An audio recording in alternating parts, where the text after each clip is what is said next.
Ahmed, how are you? Good to see you on the show. And Karibu Sana. Thank you, Ahmed. It's a pleasure to be here. And it's wonderful to see that you're following what Kuitaba was talking about. I'm sure you heard about the whole history. We've talked about this for a long time, where the AstraZeneca is in excess in supply. But I really want you to throw a light to us and our audience today. Where are we going? I mean, we've talked a lot. We're not there anywhere near where we would like to be. What do we need to change? What do we need to do more of? So, Dr. Ogwell, the floor is yours. And I'm very happy to invite you to take us through your presentation and opening remarks. Welcome. Thank you very much, Ahmed. And if they can put up the PowerPoint, it's really a pleasure to join PharmaReg AfriSummit to share some thoughts from our side as Africa CDC and some of the challenges we are facing and maybe propose a way forward where we need to go. So in terms of introduction, it is always good to have context about what we are talking about. Next slide, please. And this is important because everything that we do is going to be tackling the context. I'll divide my presentation into three, share some epidemiological update, and then go into the meat of this, which is really vaccines update, where we are on the continent, and then share some takeaway messages related to the theme of today's meeting. So I'll start with the epi update, and you'll see that we are very much in the third wave on the continent. And three messages I would like you to take out of this is that although the numbers tell a story, it is the journey of the numbers that is important.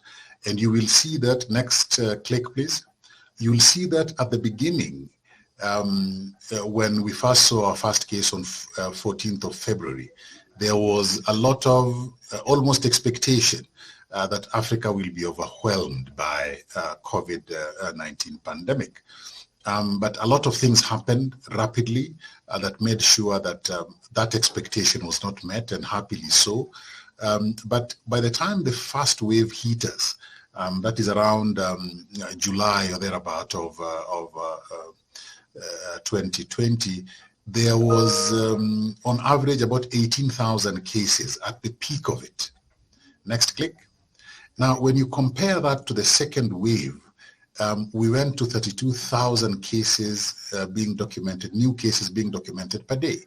So that journey is important, that with each wave, it became, the numbers became more. Now, when we look at July or thereabout, when we started with the third wave this year, we've reached a peak of about 45,000 cases per day. And this is important. The message is more people are getting infected. And in fact, progressively, every time that we bring it under control, the next wave, we see more. We hope that this trend will change with the introduction of vaccines on the continent. Next slide. Now, I want us to focus a little. Next click, please. I want us to focus again.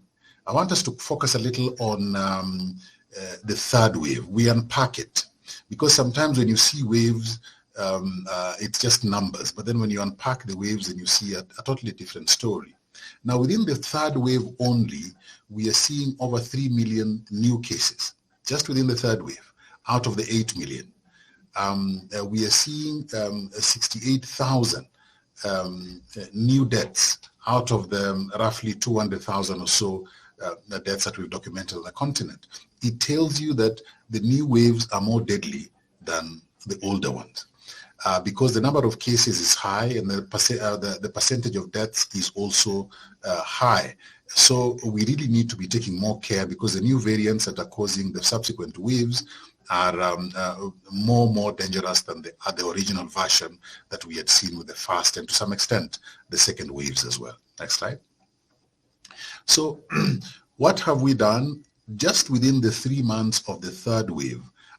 As Africa CDC, we've been supporting our member states to respond, and of the many things that we've done, I've just put out some dollar figures there for the IPC material, the infection prevention and control materials that we've been sharing, the hospital care equipment, the laboratory reagents and consumables that we've been sharing. But apart from these, we are doing a lot in as far as capacity building is concerned, producing guidelines, providing experts to our member states so that they're able to respond even better to this third wave. Next slide. So this is the context. The continent is under the grip of a third wave, although we see some countries doing better in controlling it than others, but the continent is in the grip of the third wave. Now, for vaccine uptake, I would like to start from a policy discussion. And that is when we were preparing for vaccines. At that time, in the middle of last year, it looked very likely that we will be able to get vaccines soon. The data was good. We came up with the Africa Vaccine Development and Access Strategy. And this has three pillars.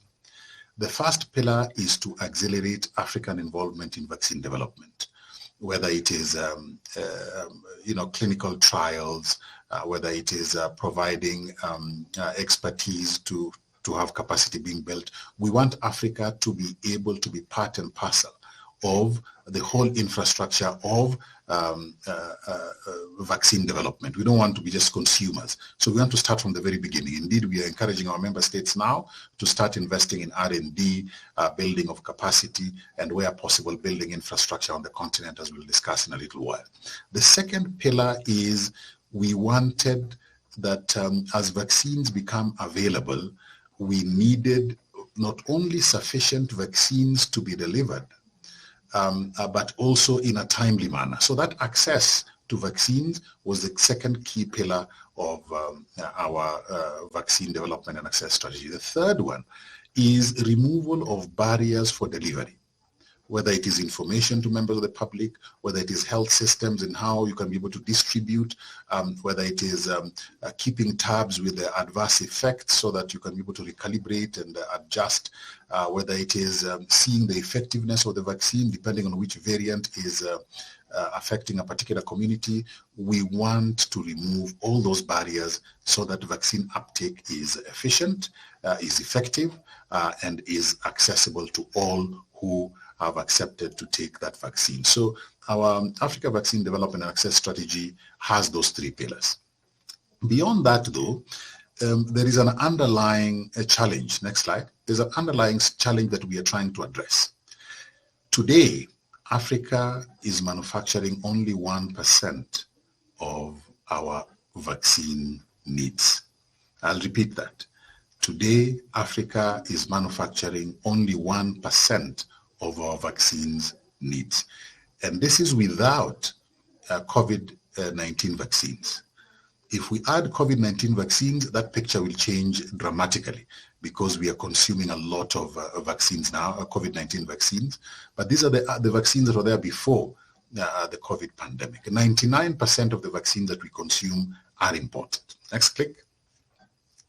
Where we would like to reach, our vision, our ambition, our plans and strategies are to drive local production so that in 10 years, by 2030, we have a situation where 60% of our vaccines needs are actually being manufactured here on the continent of Africa, and then we import at most only 40%, hopefully much less if the strategy works beyond our expectations. But this is our ambition, this is our vision, this is our strategy, that we need to secure our own manufacturing capacity on the continent so that we can secure the supply chain as well. We don't want a situation like now where depending on what the decisions are being made elsewhere outside of Africa, we remain sitting ducks in as far as access to not only vaccines but other health products is concerned. We must change that, and we are very focused on ensuring that that change comes. So when we look at, next slide, when we look at the 1% that we were talking about, our vaccine manufacturing capacity on the continent is still very thin. And you will see that we only have a few countries, I think about 7 or so countries that are involved in some form of human vaccine manufacturing today, although that is expanding with the kind of interest that has already been generated as a result of COVID-19 vaccines. But this is the situation pre-COVID-19. Post-COVID-19, we wanted to change because we are driving towards 60% local production by 2030. Next slide. Next slide, please. So all these I say because of the situation that we find ourselves in with COVID-19 vaccination. If you look at the need for the continent, it is 60% coverage. That is our target. And this may change depending on how the new variants, how effective the new variants may be, because if the arrow goes up, then of course the percentage will also go up. At the moment we are working with 60%, but we know that we need to go a little bit higher than that, considering the new variants, particularly the Delta variant, and how it is interacting with the current vaccines.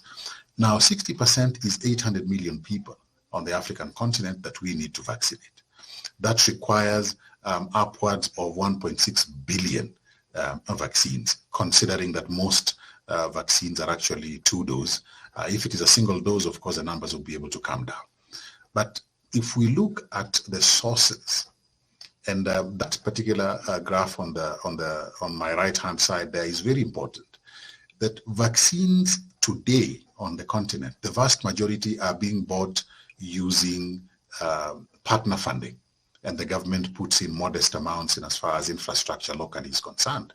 But then the actual purchase of the vaccine is mostly coming through partner funding. And that same thinking sort of prevailed when the COVID vaccines were shown to be effective. And you will see that COVAX in the beginning talked of about 20% of the population that could be able to provide 20% of our needs. That has been revised to 26% or thereabout.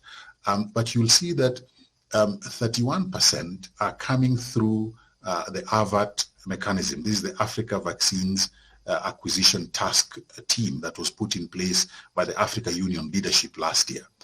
These doses are being bought by African countries. They are not donations. They are not bilateral arrangements. They are not coming through any other mechanism other than the countries buying vaccines themselves. And this is a new situation, because before most of the vaccines have always been coming through some arrangement with different institutions and philanthropies. What we have secured so far and what COVAX has pledged will not make us reach the 60%, because it will leave about a 3% gap. So 31% of the 60% target will be covered by countries themselves through the AVAT mechanism, and 26% of the 60% target will be covered by COVAX. But now that 3% is what we are working on now to see how we can be able to bridge the gap, and any other addition that may be required as a result of the presence of the different variants that are coming onto the continent. Message here is that we are working together as African institutions, AfriSummit, the UN Economic Commission for Africa, UNECA, and Africa Union and Africa CDC. We are working very closely together, and including the special envoys of the Africa Union for COVID-19 are all working very closely together to ensure that we are able to reach these targets that we are talking about. So we have a gap.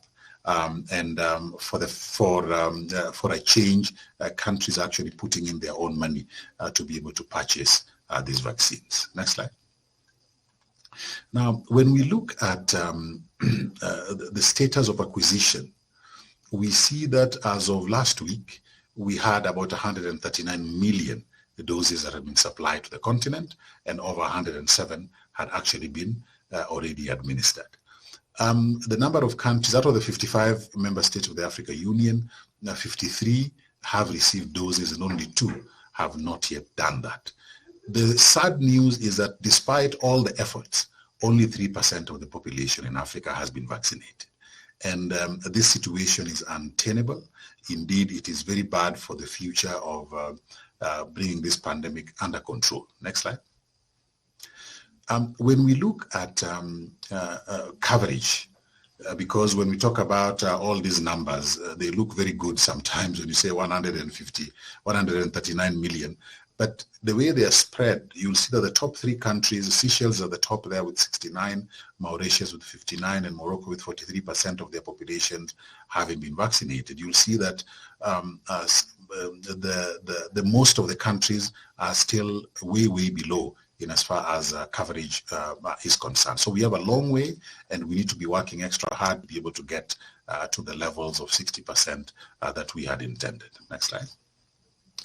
Then just to focus on the Africa Union mechanism, the AVAT distribution system. We started by distributing the AstraZeneca one in the beginning. And then, of course, when the problems came with the Serum Institute in India, we quickly switched to Johnson & Johnson, which is thankfully being partially manufactured on the continent. And so far, we are covering those countries that you can be able to see there across the continent. The numbers are increasing because more and more doses are coming in every 2 weeks. We have a fresh supply to countries, and we intend to cover the full continent in a short while. But to supplement, next slide, to supplement what the African Union, Africa CDC is doing are other mechanisms, and those will be bilateral, they will be whichever other mechanisms are there. And largely on the continent, you can see that the types of vaccines that so far we are receiving is literally all vaccines are being accessed on the continent. All vaccines that have received approval, that is, are being accessed on the continent. And that is the way that the picture looks like across the continent. Next slide. Now, in summary, though, the three big ways in which we are accessing vaccines is through COVAX, and 47 countries have already benefited, through bilateral arrangements, 42 countries have done this, and through the AVAT mechanisms, 13 countries have done that. The AVAT countries are going to go up very rapidly over the next 1 month because new batches are being sent out on a very regular basis. But this is the way that we are accessing vaccines on the continent. Now, this next slide I have borrowed from the US. The data here is very clear that those who have been vaccinated are not getting admitted to hospital with serious illness, even if they do get COVID after vaccination. And it is important to repeat that you don't get protected from getting infected when you are vaccinated. If you're vaccinated, you can get the infection. So you need to still stay careful. What the vaccines do is they protect you from serious illness. Well, nothing protects you from death, but because the days are numbered. But from serious illness, for sure, you're protected if you take the vaccine. But this picture, this graph shows you very clearly that when you get vaccinated, your chances of ending up in hospital is really, really low. Next slide. Now, as Africa CDC does its work of acquiring vaccines and ensuring vaccine rollout, working with manufacturing capacity being increased on the continent, the Africa Union negotiated the Africa Medicines Agency Treaty, and that treaty is currently progressively being ratified. So we have only 4 more countries to deposit their instruments of ratification, and this particular treaty and the formation of the African Medicines Agency will go live. And this is extremely important when we are saying we increase our manufacturing capacity. When we are saying we take control of the African pharmaceutical market, we need a continental agency that is going to regulate that space, and the African Medicines Agency is just around the corner. So it's really a timely treaty that is being put in place on the continent to ensure that we have our regulatory capacity.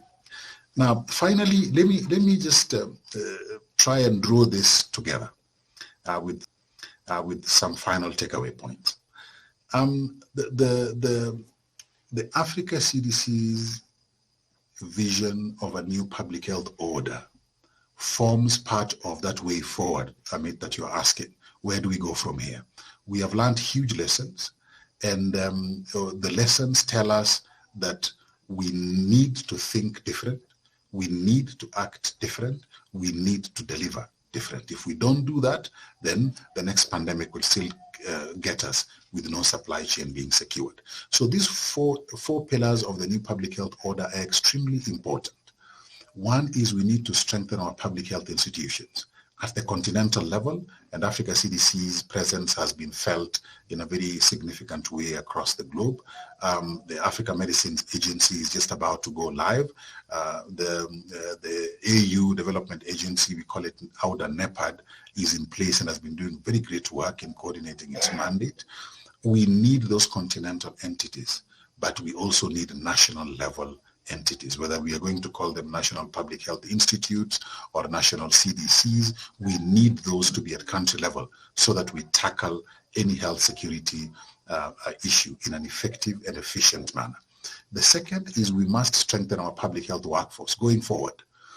We have gaps, huge gaps in all cadres that deal with public health emergencies, whether it is epidemiologists or who go to the field, or whether it is a backroom analyst, or it is those who deal with the sick in hospitals. We have huge gaps. We must build that capacity so that at any time that an outbreak comes, we snuff it out first.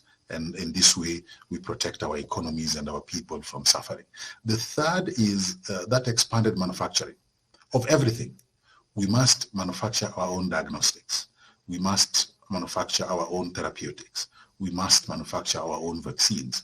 If we don't secure the supply chain, we are not able to bring public health emergencies under control quickly. And finally, we need to do partnerships. But those partnerships have to be respectful, and they have to be action-oriented and based on priorities of the African continent for us to be able to see a difference in public health emergency preparedness and response.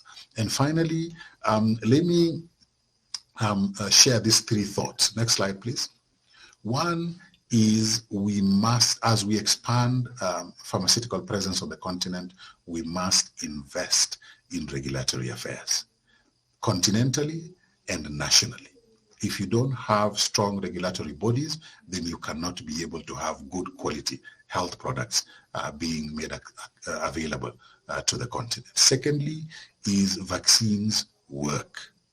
They work and they reduce severity of disease. Now, we must make sure that we are making these vaccines available in a sustainable way. The price has to be right. The availability has to be now, not next year. The path towards accessing these vaccines has to include production here on the continent. And that is why when we are, the third point there, when we are expanding the African vaccine and pharmaceutical manufacturing, we have to remember that it is not only public health we are talking about. When manufacturing is on the continent, not only public health will benefit, but the economies of the continent will also benefit. I thank you for the opportunity to share our thoughts.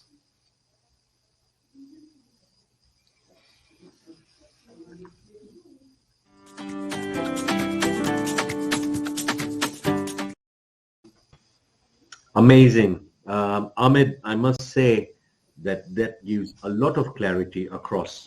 I wish you all the best for Avat and the team that's doing a good job. I also want to tell you, you have from the private sector on respectful action-oriented partnership. I think we can do a lot there. I think you also have our full support on manufacturing of vaccines, diagnostic and therapeutics. I know two pillars where we can transform the new public health order quite well. And in fact, two of the people who will follow your presentation are going to touch a little bit about their ambition. And all these ambitions of respectful partnerships will go towards that. My question is only on the aspect of, you talked about the gap and the 3%. It seems that the private sector and many corporates are also ready to contribute money in purchasing vaccines. Many countries and ministries of health are a bit concerned about outright purchase. We had one issue, as you remember. We were trying to see whether we could import as private sector in Kenya, but on a serious level, it was stopped. And it has been flipped through a different model. Just your thought about where do the private sector funds come in? Should it go to a central kitty, or do we do it at national level, collect the money and buy more vaccines? Thanks, Ahmed. Let me start by saying that the private sector is part of society and must play its role, because when the economies are down, everyone suffers, including the private sector. When the economies are back up, then all of us are beneficiaries. So the private sector must play its role.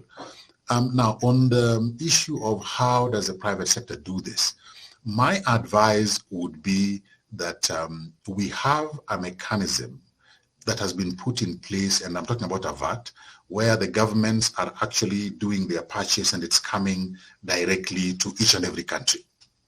Now, if we can be able to have the private sector actually making their donations clear through the VAT mechanism, that the private sector in Kenya, for example, has mobilized $10 million, and they would like to purchase vaccines for Kenya. Right. Then, and we have that possibility within our VAT, that money is going to be secured for Kenya, and we'll go through the mechanism. We access reliable vaccines in using reliable parts, and then those vaccines are made available to that particular country in those particular amounts. The reason is it helps us as a VAT to ensure equity, so that if the private sector in one country can buy a good amount, then whatever other resources we are mobilizing goes to the other countries that may not have the capacity to be able to do some big purchase. So we have equity across. We don't want equity only for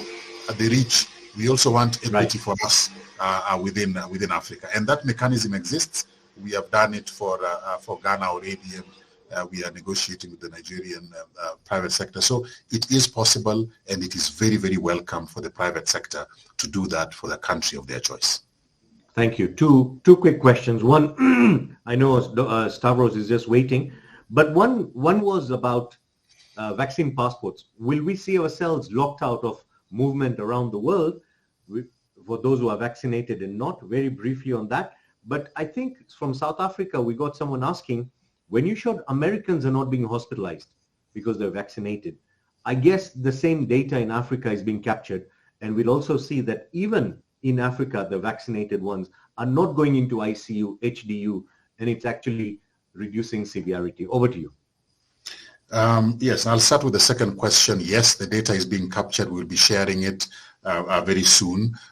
Getting data across Africa takes a little bit of time, but the preliminary information we have is very good. Vaccinated public that is vaccinated is not getting severe disease. Now, on the issue of vaccine passport, it is our position that we should not use the vaccines passport to deny people travel. For many reasons, but I'll only touch on two. One is that at the African continent, we have very few people who have been vaccinated, and therefore it will disenfranchise a large part of the world. Second is that vaccinated people who are infected are still able to infect others. So the principle that if you're vaccinated, you are safer than the one who is PCR negative is not supported by science. Vaccination stops you as an individual from getting very unwell, but it does not stop you from passing it on to the next person. So the negative PCR test is the standard. You're not carrying the virus, travel. If you're carrying the virus, whether you're vaccinated or not, stay home and don't spread it. So vaccines passports, if they're going to be used for allowing travel or restricting travel, that we do not support, and it is not supported by science either. Thank you so much, and thank you, Ahmed. Looking forward to meeting you soon. But to the viewers, the first public health conference is in December, led by Africa CDC. I would like you to register. I will give the link to the organizers. Let's keep this conversation going. Ahmed, see you very soon, and I hope to catch you up at the CPIHIA event also very soon. Thank you for having me. Welcome. Thank you, Ahmed. Let me